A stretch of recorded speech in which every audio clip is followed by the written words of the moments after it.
What's up, everybody? Welcome back to another Pitching Ninjas Top 5 Filthiest Pitches of the Day. I only have one honorable mention today. It is Merrill Kelly for these wicked changeups. He had 8 Ks in 7 innings, giving up only 1 run. My top 5 filthiest pitches of the day. At number 5, we have a tie. Clark Schmidt for this 3,210 RPM knuckle curve. Absolutely disgusting. And then Matthew Liberatore for these curveballs. He had 4 Ks in 5 1/3 innings, giving up 2 runs, and looked really good. Helped me win my K-prop parlay yesterday, Will. Bingo. At number 4, Ryan Helsley for this filth. These sliders and curveball and 100-mile-an-hour heater. Here's an overlay of his 100-mile-an-hour fastball and 88-mile-an-hour slider. Good freaking luck. At number 3, Jackson Jobe for this filthy 3,095 RPM curveball. Just disgusting. He had 7 Ks in 5 2/3 innings, giving up 3 hits and only 1 run. This is one of his better outings. Is this a breakout for Jobe? He's got really good stuff. At number 2, Michael King for just being overall disgusting. He had these changeups that ran up to 23 inches. His sinker ran up to 25 inches. But really, I love this overlay of this two-seamer that runs to the plate. You take it looking, and then he tunnels this sweeper with that two-seamer. It's a hitter, you're guessing. He's trying to do this to me again, trying to get that backdoor two-seamer, and instead, you get this sweeper that runs way off the plate. You're going to look stupid. But Michael King looking brilliant here. The Filth King had 8 Ks in 5 2/3 innings. And at number 1, we have this brilliant sequencing from Paul Skenes. Check out what he does at a polar bear here. We have this Splinker that gets fouled off, and then he tunnels this changeup absolutely perfectly with this Splinker. Now, you may be wondering why you have a Splinker and a changeup. Aren't these both kind of off-speedy type pitches that run arm side? Well, this is why. There's a 7-mile-an-hour difference between this Splinker and this changeup. And you can see Alonso's on time for the Splinker, fouls it off. But when you're getting this changeup perfectly tunneled with that Splinker, you're hosed. Look how early he is on the changeup. Filthy sequencing by Paul Skenes. Also, here's a view of his Splinker from a home plate view, and you can see that thing just dives to the dirt like it's pulled by a magnet. He had 6 Ks in 6 innings, giving up 1 run, and of course the Pirates blew Paul Skenes' outstanding outing by losing the game.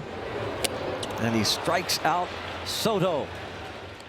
Now on the Ninja Notes, the Guardian staff combined for a shutout after Ben Lively left the game with forearm tightness. Koby Allard, Cade Smith, and Hunter Gaddis were unscoreupable. Boom. That's not a word, but it is in Pitching Ninja land. Grant Holmes had 4 Ks in 6 1/3 innings, giving up only 1 run. Do you want to talk about this catch by Michael Harris? He just sprinted back on this ball, like turns around, throws up his glove. I thought this was just ridiculous. It's so much fun watching Michael Harris play center field every day. Shades of Andrew Jones. Except Andrew Jones never looked like he was trying, and Michael Harris always looks like he's trying and totally pimps it when he makes a great catch. Love this dude. David Peterson had 7 Ks in 6 innings, giving up 2 runs, and was really good yesterday. Chase Dollander was outstanding with 7 Ks in 6 innings, giving up only 1 hit and 2 runs. And that 1 hit was a home run, so that's got a chance. It doesn't count. He faced Tyler Mahle, who had 5 Ks in 6 1/3 innings, giving up 1 run. Mahle's ERA this year, 1.47. He's one of the most underappreciated aces in Major League Baseball. Colin Rea had 4 Ks in 6 2/3 innings, giving up 2 runs. Cristopher Sánchez had a great outing with 8 Ks in 6 innings, giving up 2 runs. Michael Wacha, Flacka, had 3 Ks in 6 1/3 innings, giving up 2 runs. He went soft in the motherf paint with this changeup. And Daniel Palencia had this 99-mile-an-hour heater at the knees and this painted slider, and looks really good in relief for the Cubs. Ninja, we're getting things going today down in San Diego, where Taylor Ward hit a go-ahead game-winning granny in the 9th to really rip the hearts out of all the San Diegans down there. And a reminder to everyone, it's Dinger Tuesday, where FanDuel is boosting any home run bet 50%.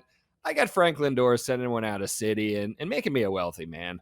Next, we're on to some D in the Don corner, where we got Lourdes Gurriel, a.k.a. the human troll doll, who had the snatch of the week, getting up like Scott Pippen here. And speaking of snatches, Ninja, we got Nimmo with the reverse dong snatch here to save a run in the 8th and leave the door open for Sweet Pete to walk it off with a sac fly. But enough of these non-dongs, Ninja. The dong of the day goes to the third longest jack of the season, and it's off the bat of Marcelo Zuna.